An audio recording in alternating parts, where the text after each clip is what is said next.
Bienvenue dans le débat sur France 24. Emmanuel Macron en visite en Hongrie où il a rencontré Viktor Orban.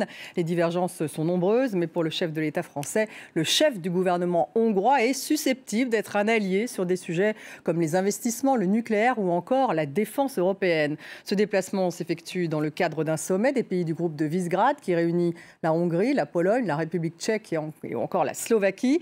Viktor Orban avait souvent été cité par Emmanuel Macron comme le chef de file d'un camp nationaliste et souverainiste auquel il opposait celui des progressistes. Marine Le Pen et Éric Zemmour avaient d'ailleurs fait tous deux le déplacement en Hongrie, en octobre pour elle et en septembre pour lui. Voir Viktor Orban est devenu un enjeu dans la campagne présidentielle française. Emmanuel Macron a rencontré d'ailleurs aussi les opposants politiques de Viktor Orban. Comme la Pologne, la Hongrie a adopté plusieurs lois contestées à Bruxelles, notamment un texte interdisant la représentation de l'homosexualité auprès des moins de 18 ans. Comme Varsovie, Budapest conteste la suprématie du droit européen sur le droit national. En riposte, la Commission a lancé plusieurs procédures à leur encontre. Viktor Orban, adversaire politique ou partenaire européen pour Emmanuel Macron? L'Europe est-elle divisée en deux camps? D'un côté, les progressistes, de l'autre, les populistes. Quelle est finalement la place des démocraties libérales dans le vieux continent? Et le groupe de Visegrad est-il finalement unis? On en parle avec mes invités. J'ai le plaisir d'avoir à mes côtés Patrick Martin-Génier. Bonsoir à vous. Bonsoir. Merci d'être avec nous. Enseignant à Sciences Po et à l'INALCO, spécialiste de l'Europe et des relations internationales, auteur de L'Europe a-t-elle un avenir? C'est chez Study Rama et c'est paru en 2019. Max-Erwan Gatineau, bonsoir. Bonsoir. Merci d'être avec nous. Essayiste, chroniqueur sur Figaro Vox, également auteur de Le nouveau procès de l'Est et c'est aux éditions du CERF. Par Skype de Budapest, nous avons le plaisir d'avoir avec nous Gabor Eyrush. Bonsoir à vous, sociologue et maire du 8e arrondissement de Budapest, maire adjoint, parti écologiste sur place. Merci d'être avec nous et bonsoir. Nous avons également avec nous en France, à Nantes, l'historien et rédacteur en chef adjoint du Courrier de l'Europe centrale, Mathieu Boidron. Bonsoir à vous. Bonsoir. Avant de démarrer, on va écouter justement un petit passage d'Emmanuel Macron et de Viktor Orban. C'était cet après-midi. Ils ont fait une conférence de presse commune à Budapest. Nous avons des désaccords politiques qui sont connus, mais nous avons la volonté de travailler ensemble pour cette Europe et d'être des partenaires loyaux. À ce titre, nous aurons d'abord des discussions sur ce qui fait cette souveraineté de l'Europe indispensable. L'Europe de la défense, des capacités communes, une Europe de l'industrie de défense, du spatial, dans lequel nous nous sommes engagés ensemble, une Europe qui décide d'investir dans les technologies, une Europe souveraine en matière énergétique également, et nous aurons l'occasion d'évoquer la stratégie en matière énergétique pour à la fois décarboner nos économies, mais préserver cette souveraineté et moins dépendre, en particulier de l'importation de gaz. Comme la France est la patrie des encyclopédistes et que leurs définitions sont les meilleures, nous les acceptons généralement, y compris la dernière que nous avons pu entendre de la part du président. Nous sommes à la fois des adversaires politiques et des partenaires européens. Patrick Martin-Génier, pour cadrer un peu le débat, Orban, c'est un adversaire ou un partenaire? On a l'impression qu'Emmanuel Macron a vraiment changé de discours. Lors de la conférence de presse de jeudi dernier, il avait employé l'expression « ennemi politique ». Donc c'est très fort. Comment peut-on être ennemi politique et allié sur la scène européenne? Alors Emmanuel Macron, naturellement, est très pragmatique. Et c'est tout à fait normal qu'il aille à la rencontre des chefs d'État et de gouvernement. Mais ça va être extrêmement difficile de concilier ces deux aspects. Difficile, vous pensez? Parce qu'il a parlé d'investissement, il a parlé de nucléaire, il voulait en faire un partenaire sur le nucléaire. Sur les aspects économiques, c'est précisément pour cela qu'il veut dialoguer avec Viktor Orban. Et c'est très bien, parce que Viktor Orban peut le soutenir en matière nucléaire, en matière économique. Il y a des éléments où il y a un terrain d'entente possible. Là où les choses sont irréconciliables, ce sont sur les valeurs européennes, c'est sur l'indépendance de la presse et l'indépendance des juges. Est-ce qu'ils en ont parlé, justement? C'est un peu toute la question. On ne sait pas. On ne sait pas. En tout cas, l'affichage était cordial. L'affichage est cordial et vous aurez remarqué qu'on emploie l'expression adversaire et non plus ennemi.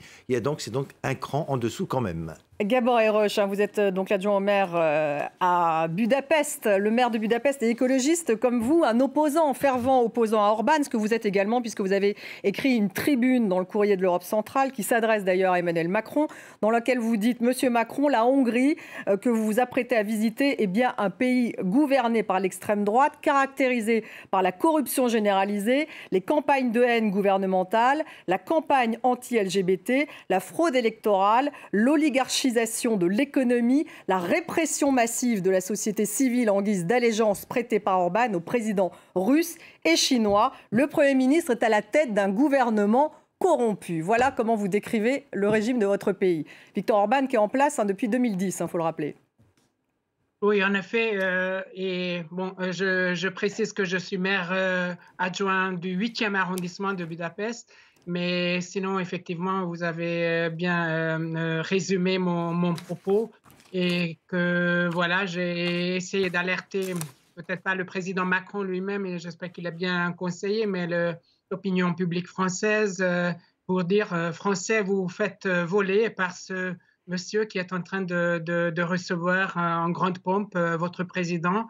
Et que tous ces discours de haine et toutes ces campagnes de haine, que ce soit, vous en avez cité un certain nombre, je peux ajouter aussi la campagne vraiment dégueulasse contre la minorité la plus importante et la plus opprimée du pays, la minorité tzigane ou rome.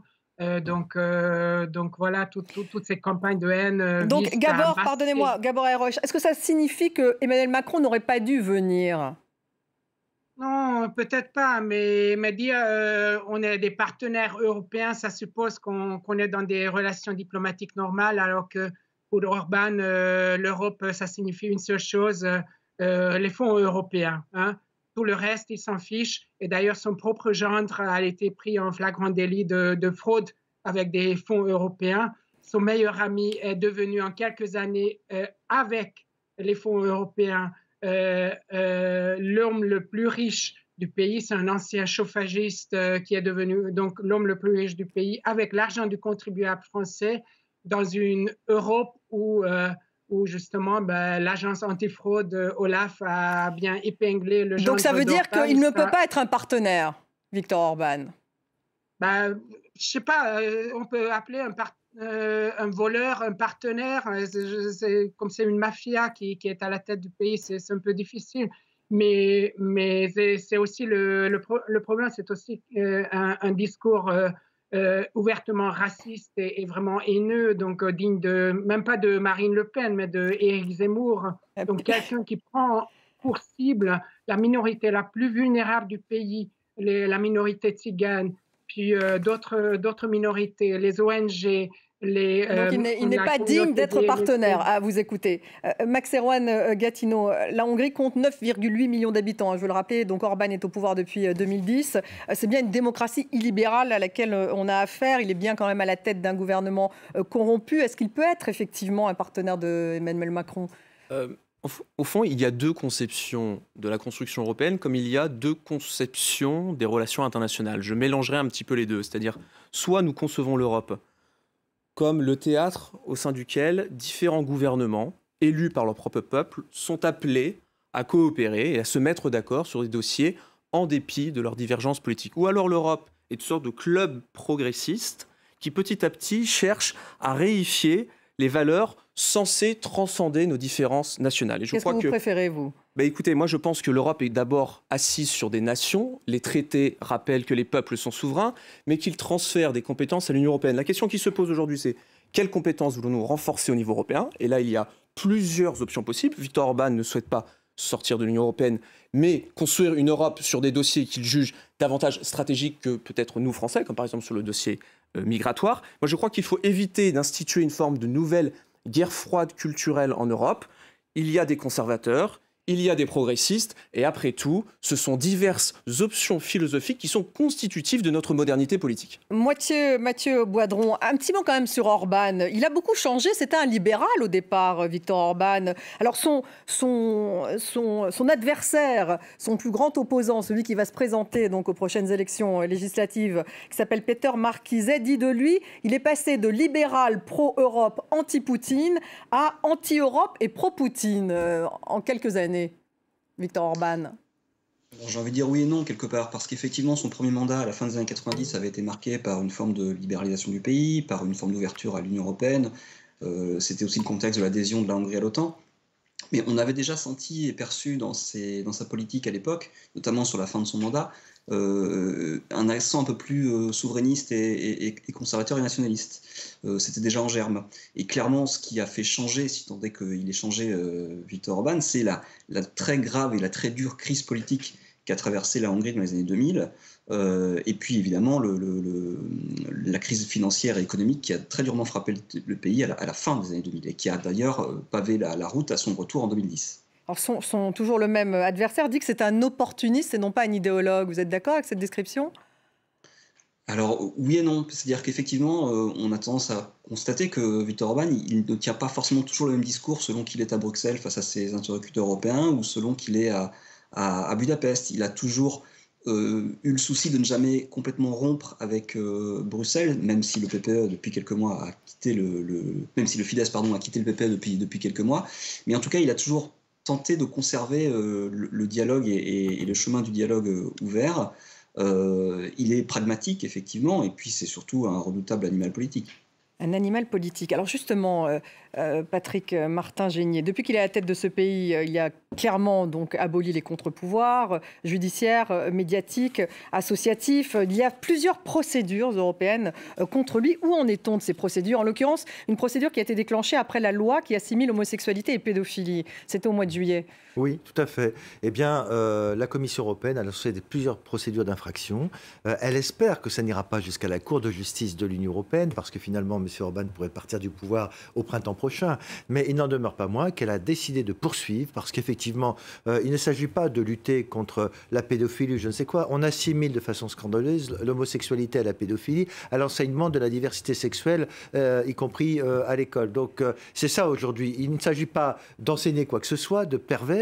C'est simplement de permettre à tout le monde de pouvoir s'exprimer. Et ça peut aller jusqu'à imposer des amendes ou faire fermer des librairies qui vendraient des livres liés à la communauté LGBT, ce qui est inacceptable. Et donc ça, ce n'est pas respecter les valeurs de l'Union européenne, et ce n'est pas les seuls points. L'autre point, cela a été évoqué par le maire adjoint de Budapest, c'est également les soupçons de corruption considérables qui pèsent sur la famille Orban, qui se serait enrichie à l'appui des fonds européens. Et là aussi, la Commission n'a toujours pas validé le plan de relance pour la Hongrie. Alors justement, elle ne l'a pas validé. Gabor Eroche, est-ce que la Commission devrait aller plus loin et effectivement ne pas aider la Hongrie, enfin ne pas justement donner les subventions qui sont liées au plan de relance hongrois aujourd'hui ? Oui, ben, en effet, Orban, notre Premier ministre, il aime bien s'identifier à la nation. Mais lui, il n'est qu'un chef de gouvernement pourri. Donc, effectivement, je pense que l'Union européenne aurait tout intérêt à ne pas verser à lui et à ses amis oligarques des fonds qui ne sont pas destinés à enrichir des mafieux, mais à aider la Hongrie et les autres pays membres. Parce que vous dites que ces fonds, ils seraient de toute façon détournés ? Eh oui, mais c'est ce que je vous disais dès le départ.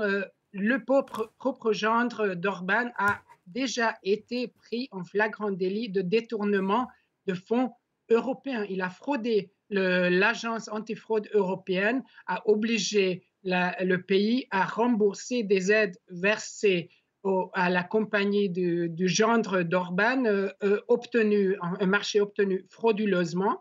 Parce que l'OLAF, cette agence antifraude européenne, a estimé qu'il s'agissait d'une fraude flagrante. Et on peut multiplier les exemples. Donc, la Hongrie reçoit beaucoup d'aides, beaucoup de fonds. Et avec ces fonds-là, des marchés publics truqués à répétition vont servir finalement à enrichir un cercle très fermé d'oligarques proches d'Orban. Et donc, en effet, c'est pas. Et donc, il vaudrait mieux simplement... couper ces aides, hein, c'est ce que vous dites. Max Erwan Gatineau. C'est-à-dire attendre peut-être qu'un gouvernement démocratique accède au pouvoir en avril prochain et que les. Voilà, s'il arrive au pouvoir, bien sûr, il y aura des élections. Il y aura des élections qui peuvent effectivement changer la donne. Mais on vous a compris. Max Erwan Gatineau, est-ce qu'effectivement, il faudrait que le plan de relance s'arrête justement aux frontières hongroises? C'est-à-dire que Orban ne se soumet pas aux valeurs européennes et d'ailleurs au principe de l'état de droit, donc pas question d'avoir des aides européennes. Bon, beaucoup de choses. On parle d'élire une opposition démocratique. Pour moi, la démocratie, c'est quand on a été élu par son propre peuple. Viktor Orban a été élu 3 fois de suite. C'est un pouvoir à qui on peut reprocher en effet beaucoup de choses. Il faudrait rentrer dans le détail. J'entends beaucoup de caricatures. Ce qui me semble intéressant, j'y reviendrai, quand on parle d'abolir les contre-pouvoirs. Les contre-pouvoirs n'ont pas été abolis en Hongrie. La Cour constitutionnelle hongroise, la Curia, vient de démentir le gouvernement qui l'avait saisi d'une question. Et pourtant, ils sont proches, Martin. Est-ce que je pourrais terminer sur Allez-y, alors terminez. Il y a une presse d'opposition, donc il faut un petit peu complexifier, je crois, notre rapport à l'Europe centrale. Sur la question des valeurs, il n'y a pas que des valeurs progressistes, les valeurs auxquelles nous sommes chers, par exemple, à Paris. Il y a aussi d'autres valeurs, des valeurs conservatrices, y compris en Europe occidentale. Et je voulais revenir simplement sur pourquoi Viktor Orban est au pouvoir. Parce qu'il a été élu. Il a été élu 3 fois de suite. Pourquoi? À moins de penser que les Hongrois sont complètement idiots, c'est peut-être parce que ce pouvoir a obtenu un certain nombre de résultats. Emmanuel Macron a rendu hommage à Agnès Heller, que je cite dans mon livre, qui était la grande figure de l'opposition intellectuelle hongroise. Que disait-elle sur Viktor Orban? Elle le qualifiait de tyran, mais disait-elle, Viktor Orban tient un grand discours, un grand récit national qui transcende les clivages sociaux, qui rassemble les élites et le peuple dans une grande histoire, faisant référence au passé national et parvenant à projeter la nation dans un devenir collectif autour de références culturelles et spirituelles que l'on peut contester, mais qui, dans le cadre des élections, ont suscité un certain nombre d'adhésions. C'est ce grand discours-là que Viktor Orban a tenu à la nation. L'opposition en est incapable aujourd'hui. L'opposition, c'est un conglomérat disparate que aucune valeur commune ne transcende. Ils arriveront peut-être à gagner les élections législatives en avril, qui s'annoncent très serrées, preuve aussi de la vitalité de la démocratie hongroise. Mais en tout cas, sur quel fond, sur quel principe, sinon l'anti-orbanisme qui est, vous me l'accorderez, peut-être un petit peu court. Gabor Héroche, vous voulez peut-être répondre et ensuite je ferai réagir Patrick Martin-Génier. Oui, en effet, Agnès Heller a bien qualifié Orban de tyran et en effet, le grand discours Orban, qu'on peut simplement qualifier de récit nationaliste hérité du 19e siècle, il est là. Nous, l'opposition, certes un peu hétéroclite, on propose effectivement un autre récit, celui d'une plus grande justice sociale et celui d'une lutte contre la corruption. Nous avons en effet et pourquoi est-ce que c'est si difficile pour l'opposition de gagner? Parce que ça fait longtemps qu'il est au pouvoir, effectivement, Viktor Orban. Et donc voilà, pour parler de cette légitimité de peuple, eh bien, Orban a gagné les élections à chaque fois avec une minorité des voix. Donc l'opposition était éparpillée, était fragmentée. Et donc c'est comme ça qu'il a pu obtenir une majorité au Parlement, bon, légalement. Mais ça ne veut pas dire pour autant que cette corruption généralisée qu'il a installée dans le pays soit légitimée par une majorité des Hongrois. Donc, pour prendre un exemple un peu plus précis, donc lui, il mène une politique en faveur des classes moyennes supérieures notamment. Donc ça, c'est un grand débat classique européen sur la justice sociale. Donc moi, je suis bénéficiaire, par exemple, des déductions d'impôts pour les familles nombreuses, mais moi je trouve ça injuste et en effet en tant qu'homme de gauche, je combats ce régime qui donne des déductions d'impôts aux plus riches et qui par contre pour les classes ouvrières et les classes populaires n'a pas augmenté depuis 12 ans l'allocation familiale. Voilà, mais ça c'est des débats budgétaires et fiscaux qu'on peut retrouver en France et dans un certain nombre de démocraties. Je dirais que ça ne va pas à l'encontre des principes démocratiques et des valeurs justement que revendique l'Europe. Non, par contre, le monsieur qui disait c'est un ensemble de valeurs conservateurs, non, le vol, la corruption, c'est pas valeur conservatrice. Et d'ailleurs, par rapport au partenariat avec l'Union européenne, il faut rappeler que parmi les nombreuses campagnes d'affiches de haine gouvernementale, il y a eu aussi une campagne anti-Commission de Bruxelles, ou même plusieurs. Et le propre chef de la Commission, le président de la Commission, Juncker, à l'époque, a été affiché à travers le pays pour dire soi-disant non à Bruxelles. En fait, c'était pour empêcher que Bruxelles impose une plus stricte surveillance justement de l'utilisation des fonds européens pour que les oligarques proches d'Orban puissent s'enrichir plus tranquillement. Voilà, c'est ce que vous dénoncez, Patrick Martin-Genier, justement face à cette dénonciation de la corruption. Bon, effectivement, Max Erwan Gatineau parlait de cette décision du juge constitutionnel qui allait à l'encontre finalement du régime d'Orban, mais ces juges, ils sont très proches d'Orban aujourd'hui. Oui, disons un peu moins qu'en Pologne, où il n'y a plus d'indépendance de la justice. Et c'est vrai que la difficulté aujourd'hui, je suis d'accord avec M. Gatineau lorsqu'il dit que M. Orban est arrivé démocratiquement au pouvoir, mais il a confisqué les instruments de la démocratie. Et aujourd'hui, les juges sont sous influence.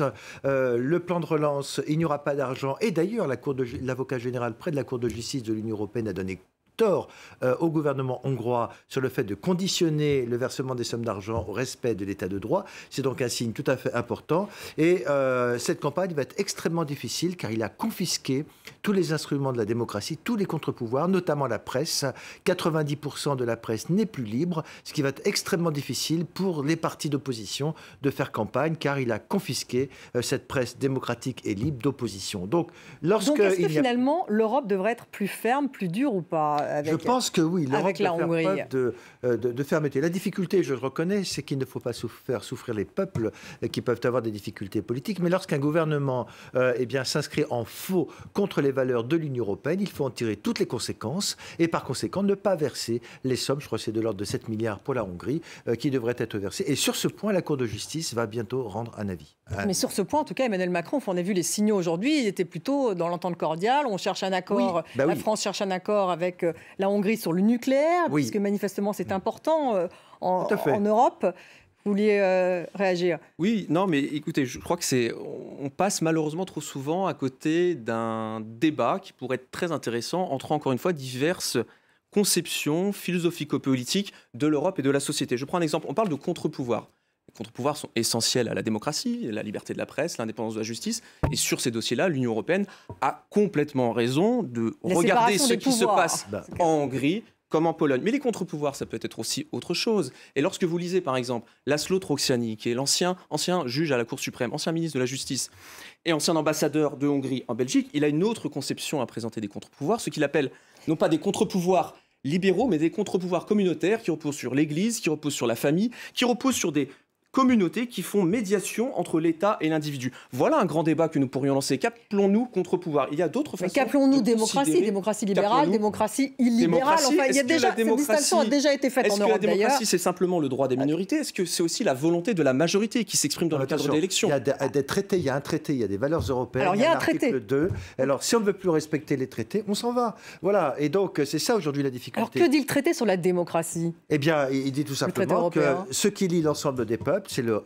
respect de la démocratie, le respect de l'indépendance des juges, le respect des minorités, tout cela qui est aujourd'hui violé en Hongrie. Donc ça s'appelle la démocratie libérale, et non pas la démocratie illibérale. Illibérale, c'est le fait de devenir un véritable potentat et de confisquer tous les contre-pouvoirs dans son pays. Mathieu, je fais réagir Mathieu Boidron, parce que ça fait un moment qu'il n'a pas réagi. Juste un mot, s'il vous plaît.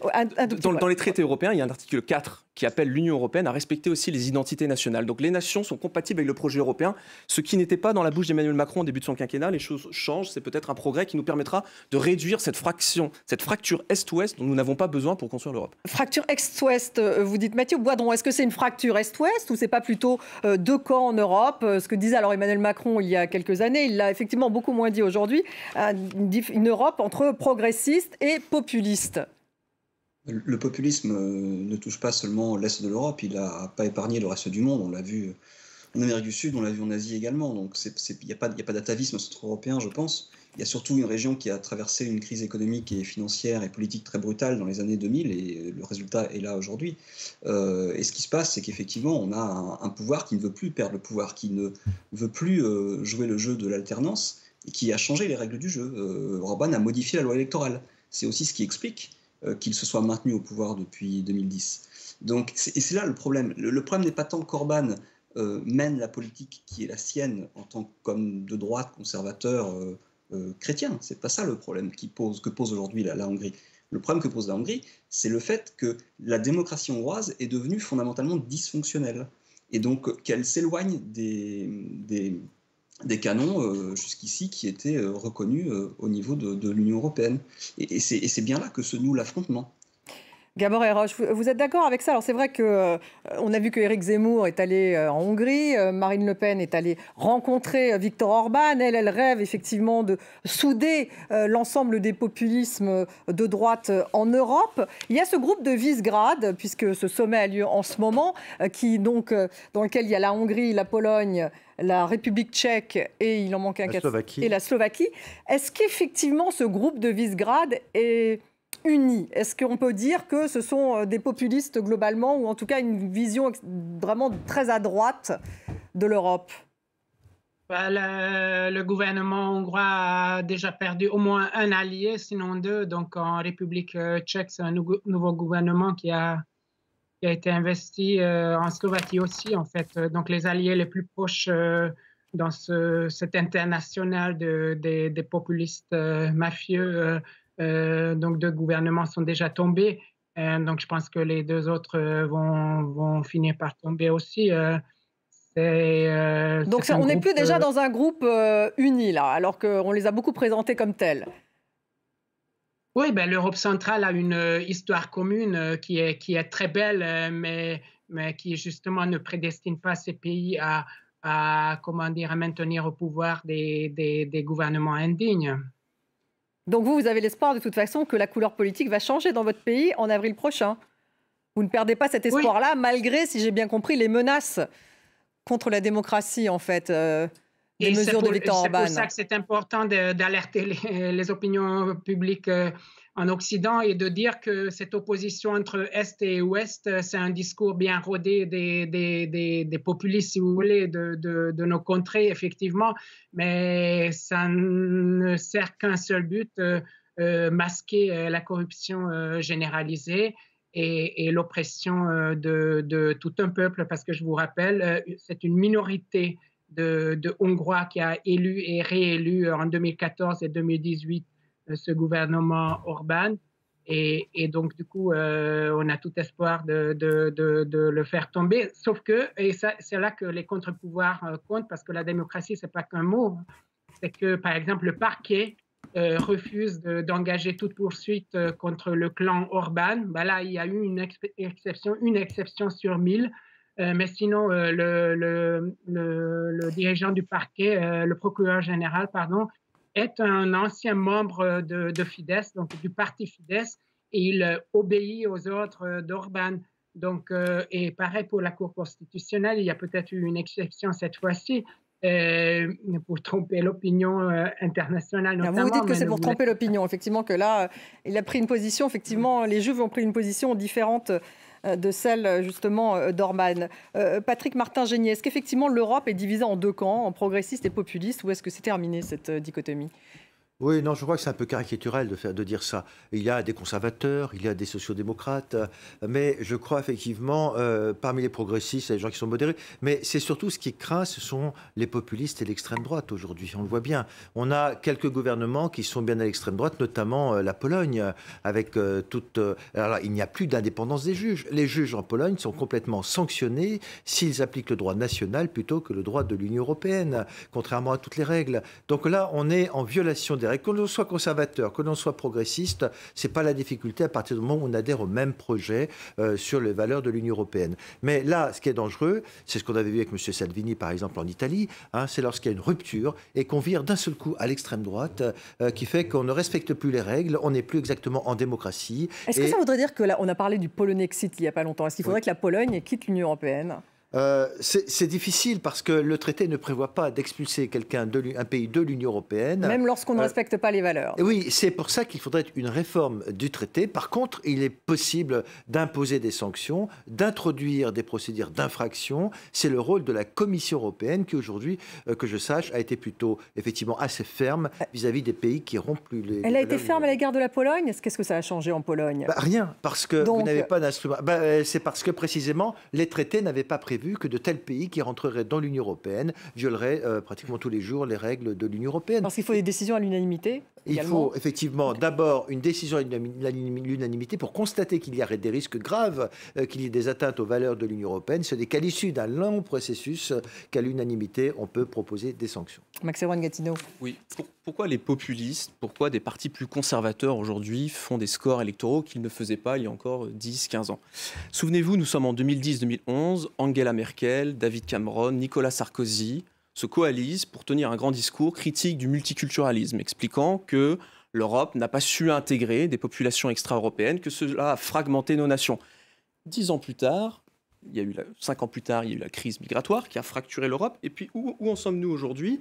Dans tous les pays d'Europe, y compris en Europe occidentale, notamment en Suède, au Danemark, la question migratoire est au cœur des clivages politique, pas simplement entre l'Est et l'Ouest, mais au sein de toutes nos sociétés. Et ce qui fait le succès de Viktor Orban et des conservateurs polonais, c'est le fait de tenir un discours fort sur la cohésion culturelle de leur société et un discours ferme face à Bruxelles sur les projets relatifs à l'immigration. Emmanuel Macron, dans son discours jeudi dernier, qui présentait les grands axes de sa politique préfigurant la présidence française de l'Union européenne, il a démarré par les questions migratoires. A commencé par la question migratoire pour expliquer qu'il fallait créer un mécanisme de solidarité obligatoire. C'est typiquement le type de mesure technocratique que les gouvernements d'Europe centrale rejettent. Je rappelle qu'en 2015, la Slovaquie était dirigée par les sociodémocrates, la République tchèque par les libéraux, les Polonais et les Hongrois par les conservateurs. Malgré leurs différences politiques, ils sont transcendés par une histoire commune, ça a été rappelé, et leur histoire commune font qu'ils tiennent non seulement à leur cohésion intérieure, mais également à leur souveraineté, notamment sur des questions migratoires. Ils ne veulent pas du multiculturalisme de l'Europe occidentale. Gabor Heroche, vous êtes d'accord avec ce qui vient d'être dit?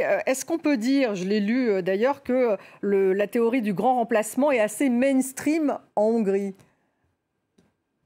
Non, je ne pense pas. Et d'ailleurs, même cette idée d'un multiculturalisme qui serait jeté par ces pays-là, c'est en grande partie faux. La Hongrie elle-même est multiculturelle dans la mesure où nous avons une minorité rome ou tzigane très importante qui vit avec nous en bonne entente depuis des siècles. Donc, c'est des tziganes qui sont hongrois.